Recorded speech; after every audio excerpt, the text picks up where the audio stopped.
good evening, and welcome everyone to the Empowered Pause. I am your host, Rachel Chinoa J, and today we have a very special guest who we'll be interviewing for this episode, and we're just going to jump right into it. Of course, I believe you can see our resident fur baby Meathead here, so he'll be with us for part of the interview as well. If he wants to stay the whole time, he'll stay the whole time. But let's jump into our conversation with our special guest, A. Marie, who's here. We're going to talk about a little bit about advocacy. We're going to talk about the importance of Suicide Prevention and Awareness Month, and get into a couple of events we have going on and a little bit of the work that A. Marie is doing to bring awareness and advocacy to suicide prevention. So thank you so much for being here with me. I'm really excited. I'm excited to be here. I'm really, really grateful, and I'm loving the company of our furry friend. Yeah. Every time we have these special moments, he decides to come and give us the calm that we usually need during these moments. So feel free to love on him. Yeah. Pet him. Meathead loves all the attention. And just go ahead and start and tell us a little bit about you. I am a native of the Bronx. I was born and raised in the South Bronx for a little over 24, 25 years. I moved in and out, going to school and such, but I've always been consistent with being a resident of the Bronx. I work in the Bronx. I raise my children in the Bronx predominantly. So I'm definitely a Bronxite. And even in that, I still learn about this amazing borough. It's a lot more than what it's been always characterized to be, other than just hip hop and graffiti and things like that. It's very rich in the arts and talents and politics, and a lot of game changing that has happened in the Bronx from fellow Bronxites. So I'm pretty proud to be a Bronxite. Yeah. Awesome. I am a former DOE employee. I used to work for the DOE for 5 years, but I was very heavily involved in the community prior to that. I was always involved in my son's schooling, everything from being on the PTA board to just volunteering in the classrooms. When we had a program called Learning Leaders, which was really great. Unfortunately, it wasn't concluded in 2017. But the reason I'm mentioning this is because it gave me a sense of what's going on in the school systems, hands-on. Right. It was something that you could do that as just an everyday person, particularly me as a parent, in that sense of everyday, that you could be involved. Right. You could have community involvement. You could see somewhat behind the scenes of what's going on that administrators have to do, teachers, staff, students. And it really is an eye-opener and was a game changer for me, getting involved in that level with the education system. I think that's what had me continue to become an employee, and then even see even more of what it's like that our children in our public schools are going through. Right. Growing up in the projects, there was a lot of adversities, at least where I live. Not every neighborhood in the Bronx was riddled with anything, but I'm a latchkey kid, so I had to be very independent, going home, coming back and forth. I was growing up in the cusp of the transition of the war on drugs and things like that, the HIV/AIDS epidemic, things like that. So there was a lot of rawness and a lot of high energy that was somewhat toxic, and at the same time, it was also an environment where people were trying to just band together and fight what was just swallowing communities. And unfortunately, my neighborhood had a lot of gun violence in it. It affected us a lot. It was difficult to start going to things that we cherished as a community to release and to just have good times, like block party, in outdoor skating events. Like the schools were so great with allowing the community to use their school back playgrounds to just DJ and have cookouts and things like that. That changed literally overnight. It impacted a lot of my friendships to where some people had to move out and some just wasn't the same. There was so much anxiety and so much fear. So I carried that with me, fast forwarding into life, becoming a mom, becoming like I said, involved in the community. Then in between jobs, I did have, I dabbled with entrepreneurship. I did start selling jewelry sometimes. I made my own crafts, especially when my children were young. I homeschooled them. So while they were young, I would, support myself through the arts by making artisan things in the interims of work. It was really nice to do that because again it would always have me kind of keep my nose to the grindstone as to what's going on, and I really loved that community feel. So when the COVID pandemic hit, that's when I really saw how this city can really band together in the most adverse circumstances, which is now on a global scale. The last time I saw that energy was 9/11. Exactly. And I was only literally a bridge away from when 9/11 happened. When I was transitioning work, I was actually in the area. I've shared this story before, but the summary was is that I was supposed to be in the area to pick up my paycheck, and I deterred somewhere else. Every time I think of it, I realize that could have been me. It could have been you, yes. And the fact that I had to see what I missed and what so many others suffered and what so many others had to endure, will always impact every New Yorker. But it is quite traumatic. Yes, it is. And that's just something that no matter how many years go by, that should just really be honored and respected. Absolutely. So with that, working through COVID remotely and then actually even contracting COVID, but then developing long haul, and it plays a lot into what balances me into where I am now, which is so sensitive and so alert as to just how much we go through, that over the years we culturally didn't know what to do. Right. We didn't know how to manage, whether it was economically, whether it was socially, emotionally. There were so many positive factors, but then there were also a lot of negative factors that people resorted to deal with trauma, Yes. to deal with stress, to deal with anxiety. When you're in a community, you see all those different pieces that affect. And what I noticed the most is how it impacted children. It made me think about how when I was growing up, I didn't have those outlets. I didn't have those resources. Everything was just internalized. It just wasn't something you talked about. Exactly. It just wasn't something you had time to deal with. And if you did deal with it, or if you did show any emotional need for support, at least where I grew up, every community is different. It was like, we don't have time for that. Exactly. No, it's the same. We don't have time for that. Get over it. This is nothing. I grew up in this. Right. The generational conditioning of my situation was worse than yours, so you'll be okay. Exactly. And it's still like a human experience. Those comments that say, oh, people in Africa don't have this, and things that don't even make sense when you hear them. It plays on your psyche. Well, I have to because other people are doing worse. So I have to endure this because, mom and the teacher say, it's normal. You just go through it. But those things are not always normal. No.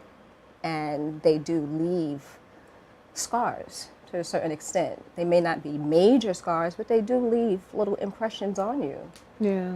And those are the things that we battle with now.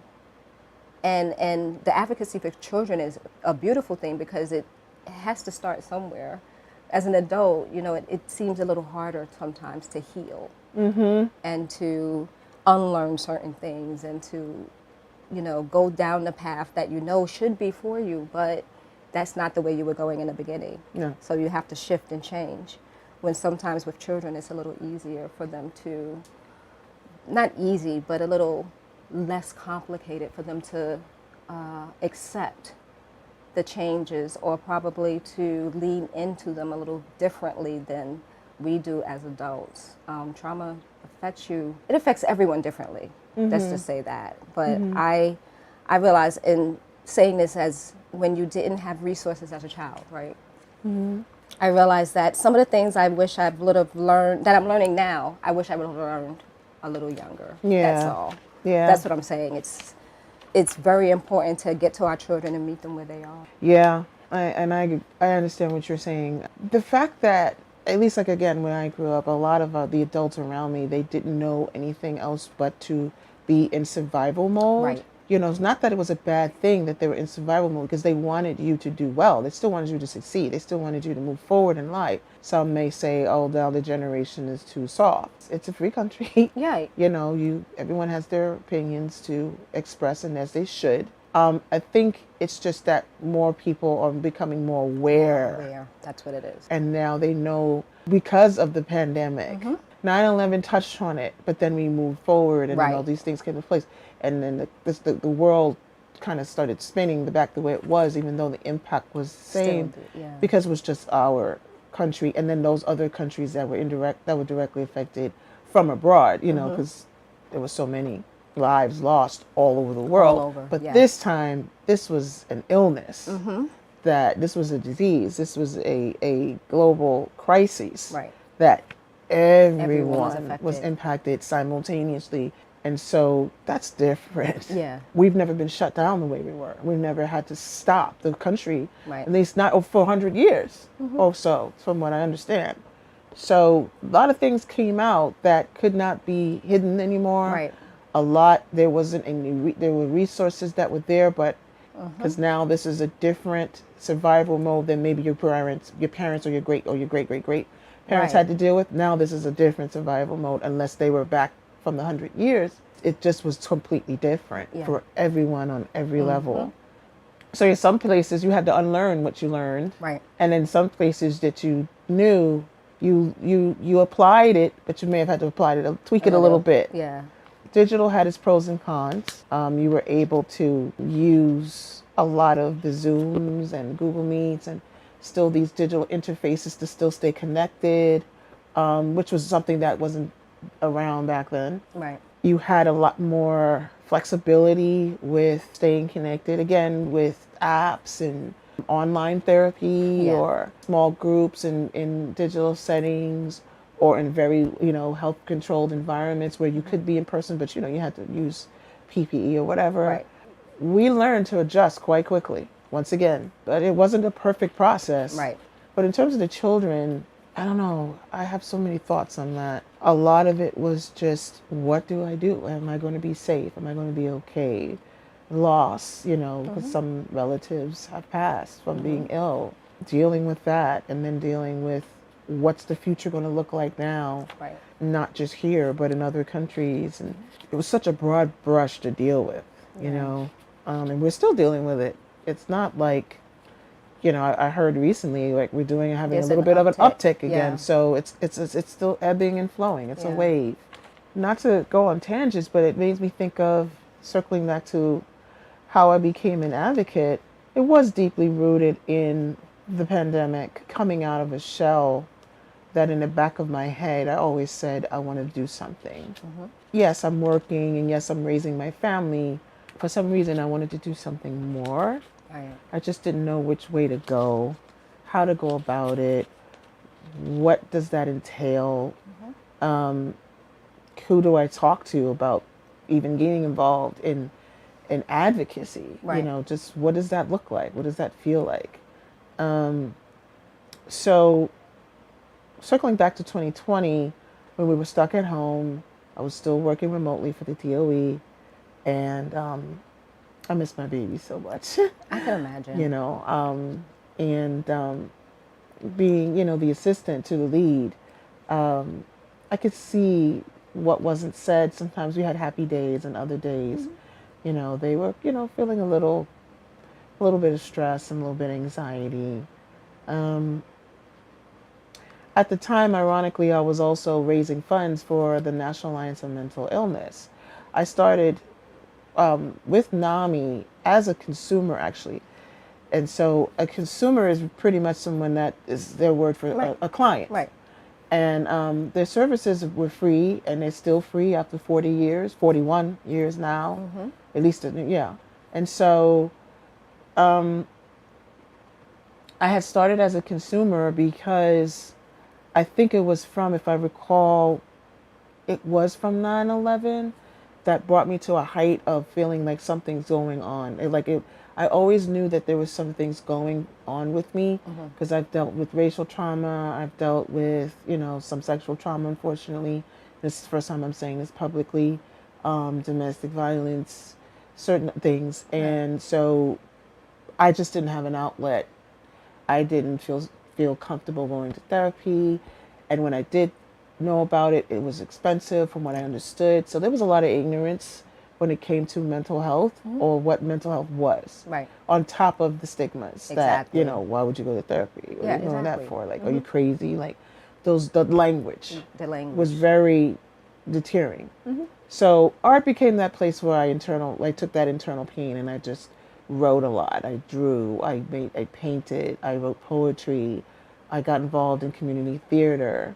I even dabbled with modeling a little bit. So the arts and different pieces was my outlet. Right. From teenagehood to adulthood. But this time, art was great, but I needed more.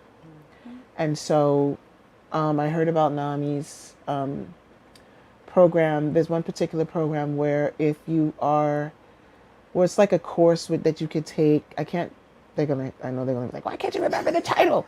How do you not remember the title? I'm sorry, guys. We can follow up on it and put it in. We can follow it up. Yes, we'll follow up on it. Okay, oh boy. I'm going to hear it later. What happened on camera? We'll drop it in. Where first I started with their resources. They have a helpline that you can call and say, hey, I'm looking for some resources. They have an extensive library of resources where if you just, need a head start as to where you can go to figure out what services are good for you, what kind of therapy would be better for you. Right. They have persons on staff that talk to you about that. They have free classes that are either 8 weeks or 12 weeks. Say, for example, if you're a family member and you have a newly diagnosed member in your family or has always had one, that's called like Family to Families. It helps train you. Like literally train you on how to support your loved one with mental illness. Awesome. Or in the recovery. Right. Or whatever that looks like for your family.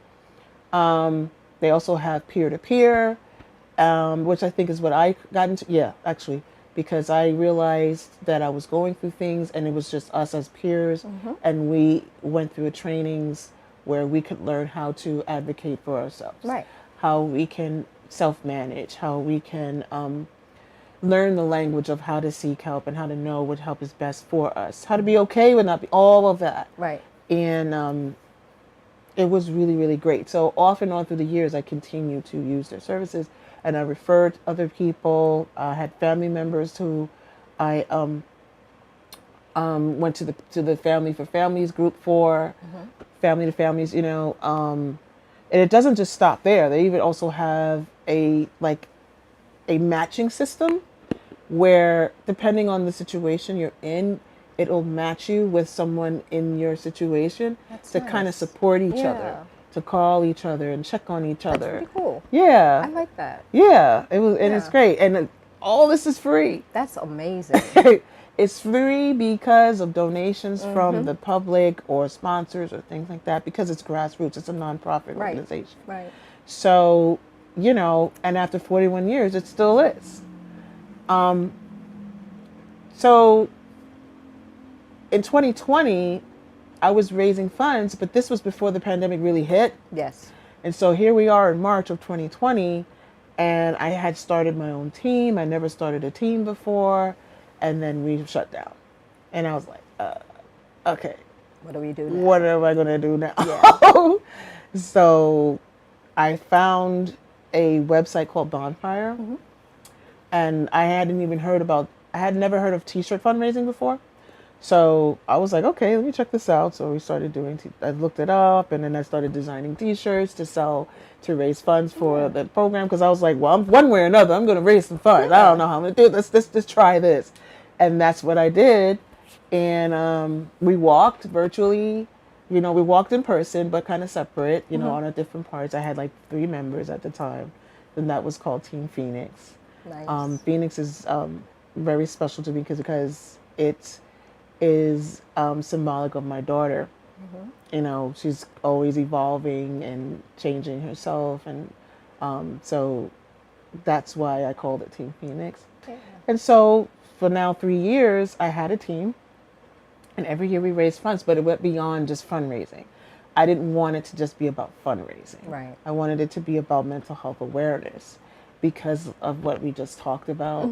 And I wanted to get more succinct about it, Right. more clear about it, how to do it, how to go about it. And so I started digging into NAMI again and finding out about their advocacy. So how do you become an advocate?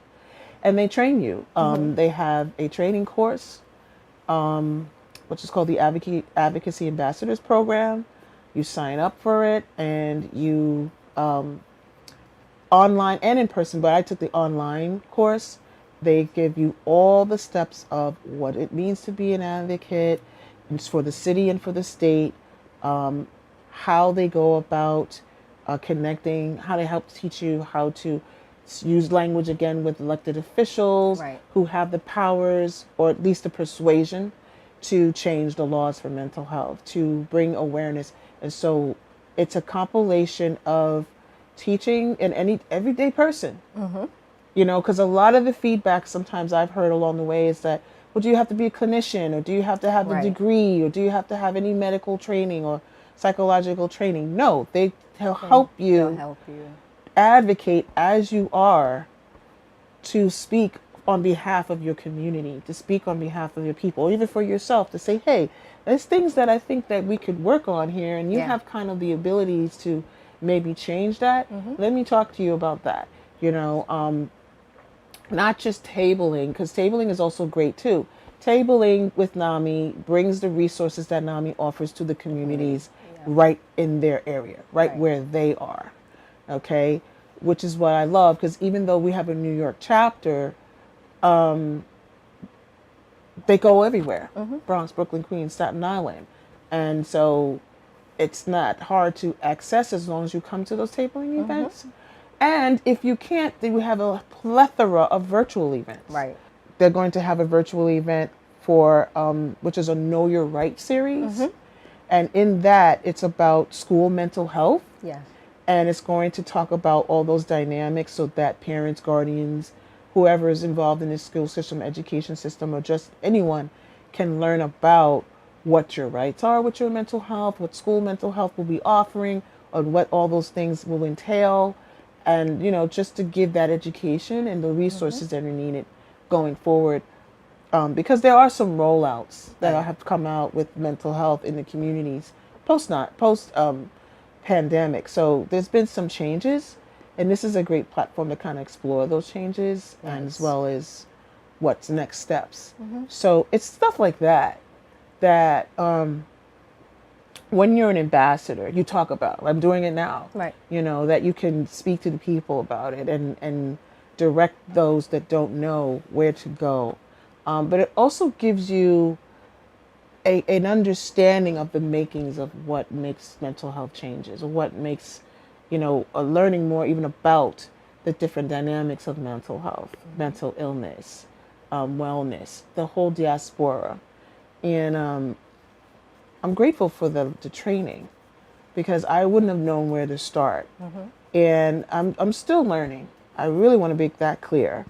I'm still learning how to do it. I'm still learning how to make it my own, you know, that look and feel as of me. So as a peer, I'm proud to say I'm a peer mental health advocate, because I have my own diagnosis. Was diagnosed with post-traumatic stress disorder. And I go around teaching people that post-traumatic stress disorder is not just a military or the labeled military, you know, consequence of war and tragedies and trauma. You know, it is a lot deeper than that. And at some point, if we wanted to go into what PTSD is, it can. Yeah, I mean, we can talk a little more about it. Yeah, I guess I just wanted to finish this thought. Finish your thought. And so, having anxiety and having PTSD, I speak from a place of experience. So when I'm out there in the communities, I can relate a lot to what someone's saying to me or what someone's feeling to me on a really deeper level, because I've lived with it for more than 15 years. Right. Diagnosed at least. So it probably even goes way more back. So I have things that through the trainings from therapy and through trainings from NAMI and through trainings from even AFSP, the American Foundation for Suicide Prevention, I know how to recognize things more. I know how to recognize signs. I know how to regulate myself, Right. calm myself down. And it's very empowering. It's very empowering. And I want to share that. Yeah. Share those stories and share those experiences with like-minded individuals to see, where that goes. So the advocacy is a big umbrella, and it makes me really proud to do these things. Yeah. Well, I'm honored that I got to, one, meet you at a tabling event, because that's where we actually met. Yeah, tell them about how we met. We met at the I've Bronx just been talking and talking. Defenders Oh my God. Annual block party this past, what was it, in May? I think they had it in May or July. One of the two.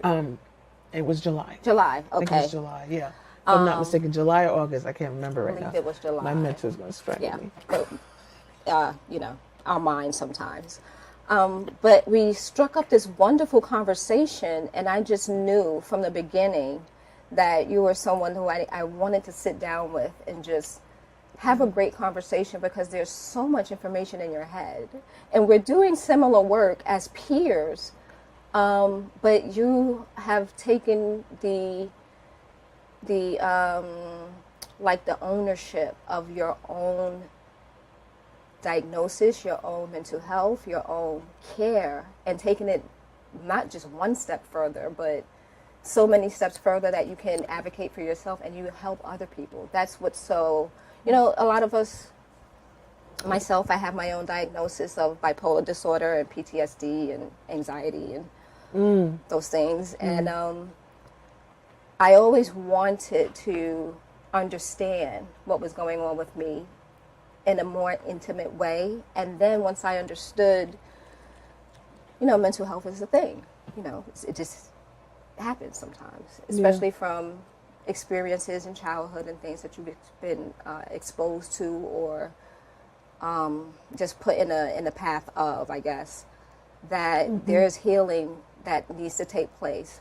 And it's not everyone has a diagnosable mental illness, but all of us have been through something. I mean, every one of us have gone through COVID, even if you did not get the disease, but someone who has been affected by it. Oh, yeah. So to take that a place where most of us were terrified and didn't know what to do, and to find within yourself, okay, I need to connect, and I want to be able to connect with others in a healthy way. That's magnificent, because I know in 2020 I was doing the process of developing speak, but I was very escalated during that time. Yeah. Just not being able to see my support system. Yeah. Just not being able to get to the people I was used to getting to. Yeah. And then learning how to use all of the technology that was available, like becoming really friendly with Zoom and Google Meet, and getting the unlimited plan so you don't have to get off after an hour and things like that. Oh, goodness. And it just opened up, in me, it opened up a desire to want to connect more, because we couldn't connect. So it's amazing to meet someone who's doing the type of work that you saw the need, and you're meeting the need where it is, in the way that you can, allowing yourself to still be you, but pulling out what you can actually do. And that's where we go when we think about peer support. It's not, you don't have to be a clinician or a professional. You're a peer. We can see each other eye to eye and say, I see you, you see me.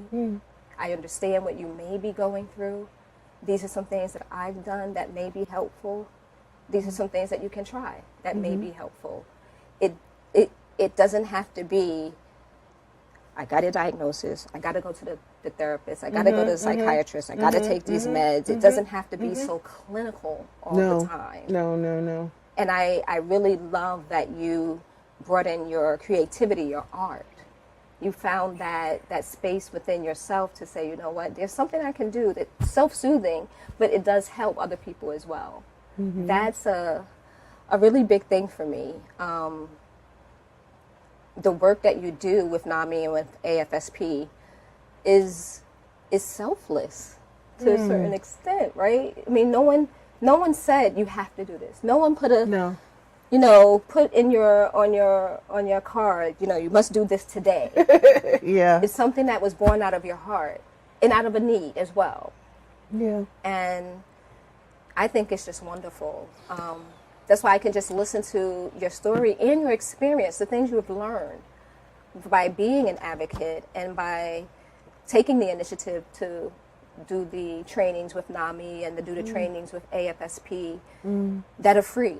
I'd like to highlight that. These things are free. It doesn't cost a lot to, maybe just a little bit of time, really, but that's it. But that little investment can save a life. Yeah.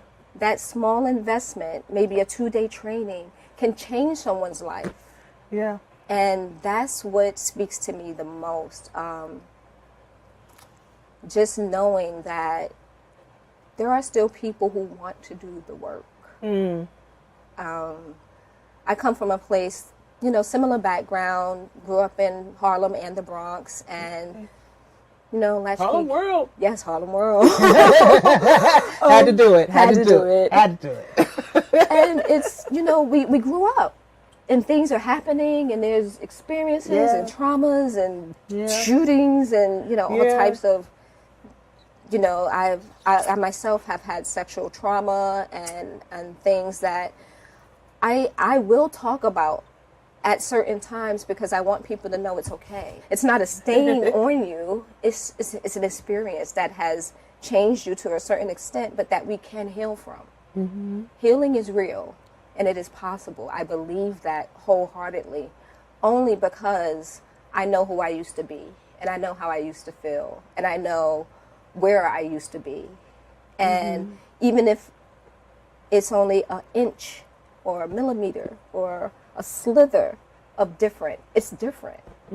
So that little inch or that little millimeter makes a whole lot of difference. Exactly, it makes a whole lot of difference, especially in these types of conversations. I always want people to know that they are not alone.